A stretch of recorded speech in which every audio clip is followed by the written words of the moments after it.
രാഷ്ട്രീയ സ്വയംസേവക സംഘം യുവസംഗമം തിരുവനന്തപുരം മാനവീയം വീഥിയിൽ അല്പസമയത്തിനകം ആരംഭിക്കും. ഇതിനു മുന്നോടിയായുള്ള യുവജന റാലി മാനവീയം വീഥിയിലെത്തി.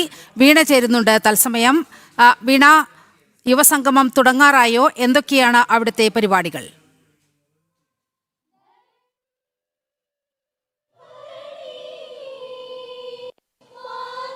നിലിമ, യുവസംഗമം ആരംഭിച്ചിരിക്കുകയാണ്. ദേശീയ ഗീതം വന്ദേ മാതരം ആലപിക്കുകയാണ്. യെസ് വീണ, നമുക്കതിന്റെ തത്സമയ ദൃശ്യങ്ങളിലേക്ക് പോകാം.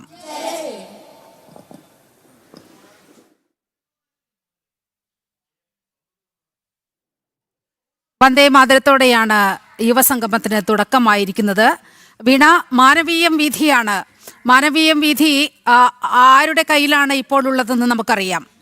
അത് ചില ആളുകൾ അവരുടെ സ്വത്ത് പോലെ, അവരുടെ ഒരു അസറ്റ് പോലെ കൈയടക്കി വെച്ചിരുന്ന ആ സ്ഥലത്തേക്കാണ് ഇപ്പോൾ RSSന്റെ യുവസംഗമം നടക്കുന്നത്. എങ്ങനെയാണ് അവിടുത്തെ യുവാക്കളുടെ ഒരു പ്രാതിനിധ്യം? എന്താണ് അവിടെ നിന്ന് ലഭിക്കുന്ന ഏറ്റവും പുതിയ വിവരങ്ങൾ?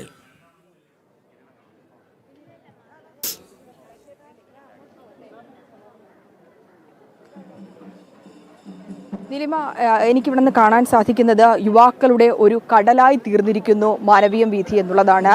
ഈ നിരത്ത് മുഴുവൻ യുവാക്കൾ കീഴടക്കിയിരിക്കുകയാണ്. നിലിമ സൂചിപ്പിച്ചതുപോലെ ചില വർഗീയ ശക്തികൾ കീഴ്പ്പെടുത്തി വെച്ചിരുന്ന മാനവീയം വീഥി, ആ മാനവീയം വീഥി ഇന്ന് 80ാമത് സ്വാതന്ത്ര്യ ദിനത്തോട് ഈ ഒരു ദിവസത്തിൽ തന്നെ അത് യഥാർത്ഥ ജനതയ്ക്കൊപ്പം, യഥാർത്ഥ ദേശീയതയ്ക്ക് ഊന്നൽ നൽകുന്ന, ദേശീയതയ്ക്ക് പ്രാധാന്യം നൽകുന്ന ജനതയ്ക്കൊപ്പം ആയിരിക്കുകയാണ് എന്നുള്ളതാണ് ഏറ്റവും പ്രധാനപ്പെട്ട കാര്യം. നിരവധി യുവാക്കളാണ് ഈ ഒരു യുവസംഗമത്തിന് പങ്കെടുക്കാനായി ഇങ്ങോട്ടേക്ക് എത്തിയതെന്നുള്ളതാണ്. യുവാക്കളെ കൊണ്ടും യുവതികളെ കൊണ്ടുമൊക്കെ ഈ ഒരു തിരുവനന്തപുരം നഗരത്തിന്റെ ഹൃദയഭാഗമായ ഇവിടെ നിറഞ്ഞിരിക്കുകയാണ്. പരിപാടികൾ ആരംഭിച്ചിരിക്കുകയാണ്. ഔദ്യോഗികമായി തന്നെ ദേശീയതയ്ക്ക് വേണ്ടി, സ്വാതന്ത്ര്യത്തിന് വേണ്ടി പോരാടിയ യുഗപുരുഷന്മാരുടെ വേഷങ്ങൾ ധരിച്ചുകൊണ്ടെത്തിയ യുവാക്കളെയും കുരുന്നുകളെയും ഒക്കെ നമുക്ക് കാണാൻ സാധിക്കുന്നു. ഒപ്പം തന്നെ നിരവധി പേർ ഈ ഒരു പരിപാടിക്ക് പങ്കെടുക്കുന്നുണ്ട് എന്നുള്ളതാണ്.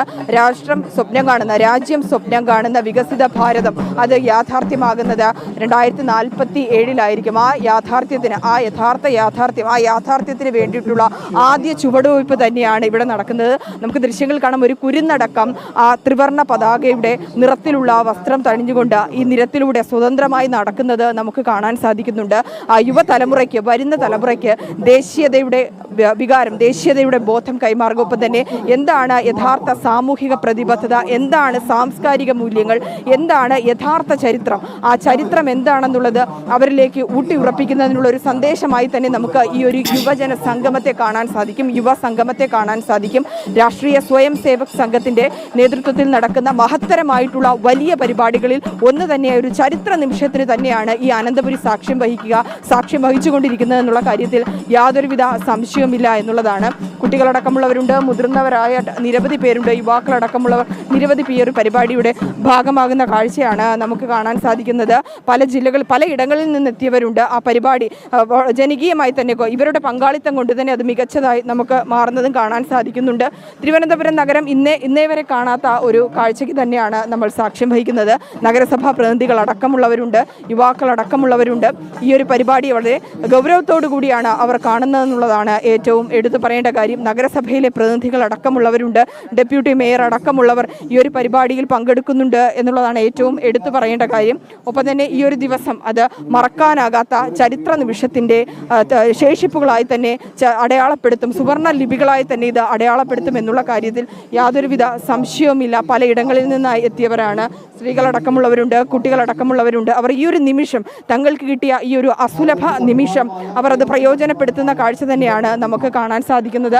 അല്പസമയങ്ങൾക്കകം ഇതിൻ്റെ ഒരു ഉദ്ഘാടന ചടങ്ങ് നടക്കും. ഒപ്പം തന്നെ പ്രധാനപ്പെട്ടവർ, രാഷ്ട്രീയ സ്വയം സേവക് സംഘത്തിൻ്റെ കാര്യവാഹകർ, ഇതുമായി ബന്ധപ്പെട്ടുകൊണ്ടുള്ള സന്ദേശം ഇവിടെ കൂടി നിൽക്കുന്ന 10,000-കണക്കിന് വരുന്ന ഈ ഒരു യുവജനങ്ങൾക്ക് വേണ്ടി ആ സന്ദേശം കൈമാറുന്നതായിരിക്കും. ഈ സന്ദേശം വരുന്ന തലമുറയിൽ നിന്ന്, ഒരു തലമുറയിൽ നിന്ന് കൈമാറി അത് അടുത്ത തലമുറയിലേക്ക് എത്തുമ്പോൾ യഥാർത്ഥ ദേശീയ ബോധം എന്താണ്, യഥാർത്ഥ സാമൂഹിക പ്രതിബദ്ധത എന്താണെന്നുള്ളത് അവർ തിരിച്ചറിയുമെന്നുള്ളതാണ് ഏറ്റവും എടുത്തു പറയേണ്ട കാര്യവും. അനന്തപുരി ഇന്നേ വരെ കാണാത്ത, അല്ലെങ്കിൽ തലസ്ഥാനത്ത് ഒരു പുതിയൊരു അനുഭവമാണ് ഈ ഒരു സ്വയം സേവക് സംഘത്തിന്റെ യുവജന സംഗമം കൊണ്ട് നമ്മൾ കാണുന്നത്. ഇത് നമ്മുടെ സാധാരണ ഈ രീതിക്ക് കഴിഞ്ഞ വർഷങ്ങളിലൊന്നും നടത്തിയിട്ടില്ല. പക്ഷേ ഇപ്പോൾ ഒരു പുതിയ അനുഭവം, നിങ്ങൾ പറഞ്ഞ പോലെ പുതിയൊരു അനുഭവമാണ്. ഇപ്പോൾ രാജ്യത്ത് ഇപ്പോൾ നടന്നുകൊണ്ടിരിക്കുന്ന പല ദുരവസ്ഥയ്ക്കും യുവാക്കൾ ഒരുമിക്കുന്നതിൻ്റെ അത്യാവശ്യം ആണ് ഇന്നിവിടെ പ്രകടമാകുന്നത്. അതൊരു വലിയ മുന്നറിയിപ്പാണ്. ഇത് തുടരട്ടെ എന്ന് ആശംസിക്കുന്നു. രാജ്യത്തിന്റെ യഥാർത്ഥത എന്താണ്? ദേശീയബോധത്തിന് വേണ്ടി യുവാക്കളുടെ ഒത്തൊരുമ, അവരുടെ പ്രാധാന്യം, അവരുടെ പങ്കാളിത്തം, ആ പങ്കാളിത്തം എന്താണെന്നുള്ളത് ഈ സംഗമത്തിലൂടെ തിരിച്ചറിയാൻ സാധിക്കുന്നുണ്ട്. അവർ ഇവിടെ എത്തിയ ഓരോ യുവാക്കളും അതിനെക്കുറിച്ച് അവബോധരും കൂടിയാണ്. അതെ, അത് സംഘപരിവാർ എന്ന പ്രസ്ഥാനം ഉള്ളത് കൊണ്ട് മാത്രമാണ് രാജ്യത്തെ ഈ ഒത്തൊരുമ സൃഷ്ടിക്കാൻ സാധിച്ചതും. ഇതുപോലെ എല്ലാ വരും കാലങ്ങളിലും നല്ല രീതിയിൽ ഈ ഒരു സംഘടനയുടെ കീഴിലും മറ്റ് ആൾക്കാരുടെ കീഴിലും രാജ്യത്തിന് വേണ്ടി, നല്ലതിന് വേണ്ടി നല്ലൊരു യുവതലമുറ ഉണ്ടാവട്ടെ എന്ന് ആഗ്രഹിക്കുന്നു. തീർച്ചയായും ഇവിടെ എത്തിയവർ ഇതൊരു വലിയൊരു പ്രതീക്ഷയായി തന്നെയാണ് കാണുന്നത്. ഒരു തലമുറയിൽ നിന്ന് അടുത്ത തലമുറയിലേക്ക് ഈ ഒരു കൂട്ടായ്മ അല്ലെങ്കിൽ ഒരു രാജ്യസ്നേഹത്തിൻ്റെ അല്ലെങ്കിൽ ഉത്തരവാദിത്വ ബോധം അത് കൈമാറുമ്പോൾ ഇത്തരത്തിൽ യുവാക്കൾ ഒത്തുകൂടുന്നത് അത് രാജ്യസുരക്ഷയ്ക്കും ഒപ്പം തന്നെ രാജ്യത്തിൻ്റെ, ഭാരതത്തിൻ്റെ വളർച്ചയ്ക്കും നിർണായകമായിട്ടുള്ള പ്രാധാന്യമുണ്ടെന്ന് തന്നെയാണ് നമ്മളോട് പ്രതികരിച്ച RSS പ്രവർത്തകൻ കൂടി നമ്മളോട് വ്യക്തമാക്കുന്നത്. ഓരോ അത്തരത്തിൽ സ്ത്രീകളുണ്ട്, കുട്ടികളുണ്ട്, അങ്ങനെ പലർക്കും പലതരത്തിലുള്ള അഭിപ്രായങ്ങൾ പറയാനുണ്ട്. പക്ഷേ അവരിവിടെ ഒത്തുകൂടുന്നത് ഭാരതം അത് ഇന്ന് ഉയർത്തിപ്പിടിക്കുന്ന മൂല്യങ്ങൾ അത് ഒട്ടും ചോരാതെ അടുത്ത തലമുറയിലേക്ക് എത്തുക, സംസ്കാരങ്ങൾ, സാംസ്കാരിക മൂല്യങ്ങൾ, സാമൂഹിക പ്രതിബദ്ധതകൾ അത് അട്ടിമറിക്കുവാൻ വർഗീയ ശക്തികൾ അല്ലെങ്കിൽ ദുഷ്ടശക്തികൾ ഇടം പിടിക്കുമ്പോൾ അവർക്കുള്ള കനത്ത തിരിച്ചടിയായി തന്നെ നമുക്ക് ഈ ഒരു കൂട്ടായ്മയെ കാണാൻ സാധിക്കുമെന്നുള്ളതാണ്. സംസ്ഥാനത്തിൻ്റെ വിവിധ ഇടങ്ങളിൽ ഇത്തരത്തിലുള്ള പരിപാടികൾ നടക്കുമ്പോൾ അനന്തപുരിയുടെ ഹൃദയഭാഗത്ത് നടക്കുന്ന ഈ ഒരു പരിപാടി പങ്കാളിത്തം കൊണ്ട് തന്നെയാണ് ശ്രദ്ധേയമാകുന്നത്. എല്ലാവരും, അതായത് ഈ ഒരു സ്വാതന്ത്ര്യ ദിനത്തിൽ അത് തങ്ങളുടെ ഉത്തരവാദിത്വമാണ്, തങ്ങളുടെ പ്രതിബദ്ധതയാണെന്നുള്ളൊരു തിരിച്ചറിവിൽ തന്നെയാണ് അവർ പങ്കെടുക്കുന്നത് എന്നുള്ളതാണ്. ഇവിടെ എത്തിയവരൊക്കെ പരസ്പരം അറിഞ്ഞും പറഞ്ഞും ഒക്കെ എത്തിയവരാണ്, ആരുടെയും നിർബന്ധത്തിനായി എത്തിയതല്ല എന്നുള്ളതാണ് എടുത്തു പറയേണ്ട കാര്യവും.